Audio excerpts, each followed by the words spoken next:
সেই হাজার হাজার বছর পুরনো ট্যাকটিক। লাল সবুজের জার্সিতে অভিষেক ম্যাচে নিজেকে নিংড়ে দিয়েছেন হামজা চৌধুরী। পুরো 90 মিনিট তাকে কখনো দেখা গেছে মিডফিল্ড জেনারেলের ভূমিকায়, আবার কখনো রক্ষণ ভাগের অতন্ত্র প্রহরী হিসেবে। প্রতিপক্ষের আক্রমণ ঠেকানো, নিজ দলের গোলের সুযোগ তৈরি, কি না করেছেন ইংলিশ লিগে খেলা এই ফুটবলার।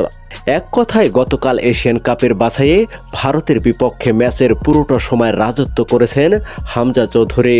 তার এমন নৈপুণ্যে মুগ্ধ বাংলাদেশ জাতীয় ফুটবল দলের সাবেক খেলোয়াড়রাও। তাদের চোখে A+ পারফরম্যান্সই ছিল হামজার।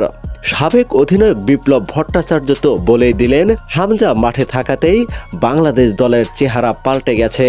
প্রতিপক্ষর আক্রমণ ঠেকাতে হামজার বুদ্ধিদীপ্ত রণকৌশলের প্রশংসা করে বিপ্লব আজ প্রথম আলোকে বলেন, হামজা থাকাতে দলের যে ডিফেন্ডিং শেড সেটা পুরোপুরি ঠিক ছিল, কারণ সে নেতৃত্ব দিয়েছে। তার উপস্থিতি বাংলাদেশ দলের চেহারায় পুরোপুরি বদলে দেয়। খেলোয়াড়দের প্রেরণা, নেতৃত্ব, একটা দলে এসব থাকা দরকার। হামজা কখনো মিডফিল্ডে গিয়ে নেতৃত্ব দিয়েছে, কখনো আবার ডিফেন্সে নেতৃত্ব দিয়েছে। আসলে বাংলাদেশ দলে তার মতো একজন নেতার দরকার ছিল। গত ম্যাচে সেই অভাবটাই যেন সে পূরণ করেছে। তো প্রিয় দর্শক, আপনাদের কি মনে হয় অবশ্যই কমেন্ট বক্সে জানিয়ে দিন।